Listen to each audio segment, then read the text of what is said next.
ሰላም ጤና ይስጥልን ውድ መረጃ የዩቲዩብ ገጽ ተከታዮችና አድማጮች እንደምን አላችሁ? ለዕለቱ የተመራረጡትን አርዕስተ ዜና ወደ እናንተ ይዘን ቀርበናል። የኢትዮጵያና የኢራን ወዳጅነት እየተጠናከረ መጥቷል። ኢትዮጵያ በጠየቀችውና በጠበቀችው ልክ የቀይ ባህር ተጠቃሚ ለመሆን እንቅስቃሴ መጀመሯ ድንቅ ነው ሲሉ የኢራን የውጭ ጉዳይ ሚኒስትር አባስ አራግቺ ገልጸዋል። በዚህም ጉዳይ በዜና ጥንቅራችን አካተናል። የየመን ሁቲዎች በቀይ ባህር የሚንቀሳቀሰውን የአሜሪካ የጦር መርከብ ላይ ባላስቲክ ሚሳይል ተኮሱ።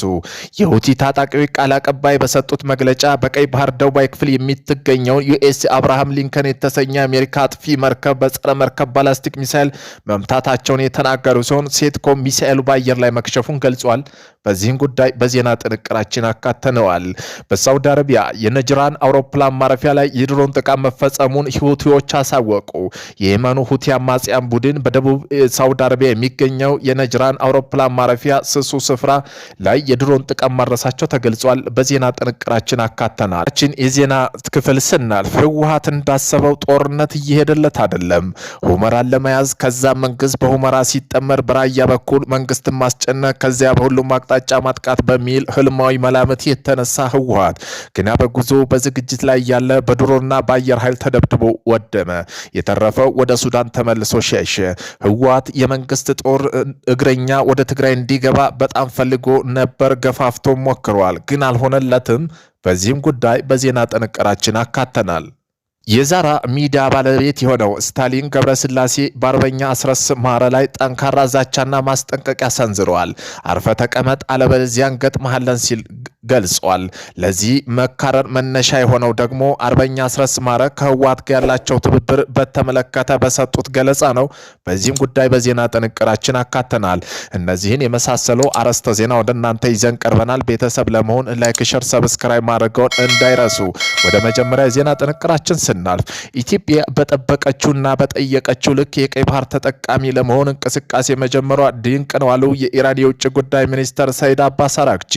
ኢትዮጵያ ታሪካዊ ሉዓላዊነቷን ያስከበረች አፍሪካዊ ሀገር ከመሆኑ አንጻር ቀጠናው የሰላም አሳሳቢነት ሳይኖር እንደምትጨርሰው እምነቴ ነው ሲሉ ከዛ ውጭ የሚመጡባትን ማንኛውም ጫና ከጎኗ በመሆን መመከት ይቻላል በማለት ሰይድ አባስ አራግቺ በቀይ ባህር ቀጠናዊ ተንታኙ ሀሳባቸውን አጋርተዋል ያለው አይአርጂ በጽሁፉ ነው። የየመን ሁቲዎች በቀይ ባህር የሚንቀሳቀሰው የአሜሪካ ጦር መርከብ ላይ ባላስቲክ ሚሳይል ተኮሱ። የሁቲ ታጣቂ ቃል አቀባይ በሰጡት መግለጫ በቀይ ባህር ደቡባዊ ክፍል የሚገኘው ዩኤስ አብርሃም ሊንከን የተሰኘው የአሜሪካ አጥፍቶ ጠፊ መርከብ በጸረ መርከብ ባላስቲክ ሚሳይል መምታታቸውን የተናገሩ ሲሆን ሴትኮም ሚሳይሉን በአየር ላይ መክሸፉ ገልጸዋል። ኢፒ ኒውስ እንደዘገበው ከሆነ በባህር ላይ ያለው ፍጥጫ ተጠናክሯል።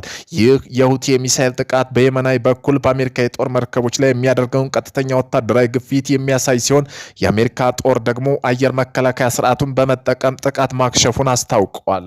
በሳውዲ አረቢያ ላይ የነጅራን አውሮፕላን ማረፊያ ላይ የድሮን ጥቃት መፈጸሙ ሁቲዎች አስታወቁ። የየመን ሁቲ አማጽያን ደቡብ ሳውዲ አረቢያ የሚገኘው የነጅራን አውሮፕላን ማረፊያ ስሱ ስፍራ ላይ የድሮን ጥቃት ማድረሱን ገልጿል። ጥቃቱ ሳውዲ አረቢያ በሰዓድና ሀጃ ግዛቶች ላይ ለካሄደችው የድሮን የአየር ክልል ጥሰት በተሰጠ ምላሽ መሆኑን ቡድኑ አስታውቋል።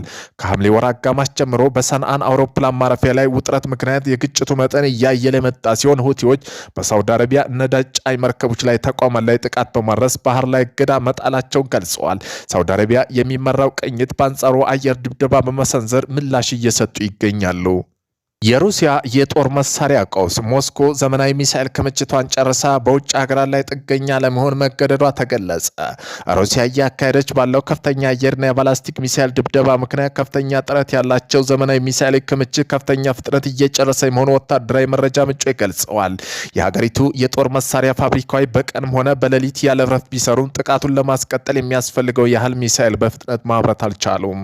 ምዕራባዊ የተጣለው ማዕቀቡ የሩሲያ መከላከያ ኢንዱስትሪ ከውጭ ሀገራት ጋር የሚያስገባቸው ዘመናዊ ማይክሮፖችና የፋብሪካ እቃዎች ጥሬ እቃዎች እንዳያገኙ የማገዱ አዲስ ሚሳኤል የማምረት አቅሞ ከፍተኛ ሁኔታ አዳክሞታል።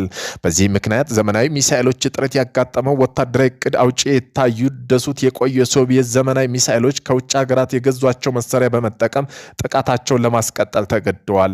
ሞስኮ ይህን የገጠማትን የመሳሪያ እጥረት ለመሸፈን ከኢራን ከሰሜን ኮሪያ የሚመጡ ድሮኖችና ባላስቲክ ሚሳኤሎች ላይ ከፍተኛ ደረጃ ጥገኛ ሆናለች።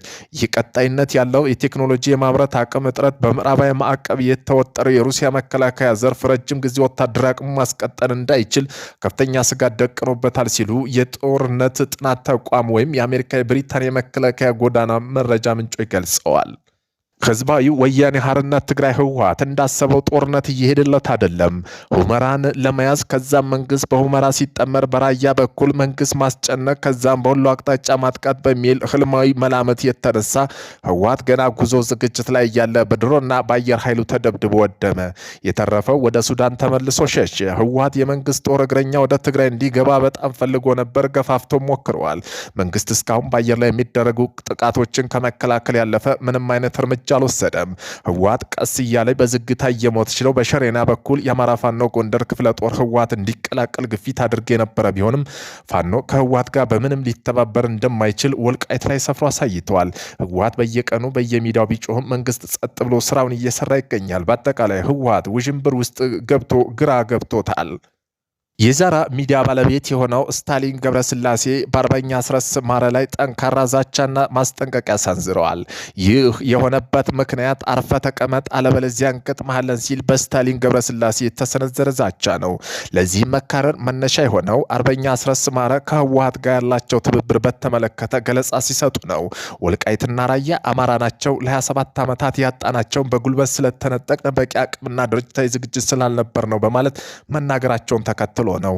ይህን የአስረስ ንግግር ተከትሎ አፋጣኝ ምላሽ የሰጠው ስታሊን ገብረስላሴ የሚደረገው ሁሉ ነገር እናውቃለን፣ አርፈ ተቀመጥ በማለት ያስጠነቀቀ ሲሆን ይህንም ማስጠንቀቂያ ችላ ብሎ የሚቀጥሉ ከሆነ ግን አስረስ በቀጥታ እንገጥመዋለን ሲል ከባድ ዛቻ አስተላልፏል።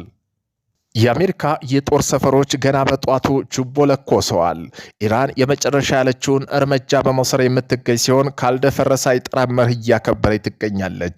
አሜሪካ የካምፕ ወታደር፣ የጦር ሰፈር መጋዘን ማፍረስ፣ ኃይል ማስወጣት የቅርብ እቅዷ ሆኖ ተመዝግቧል።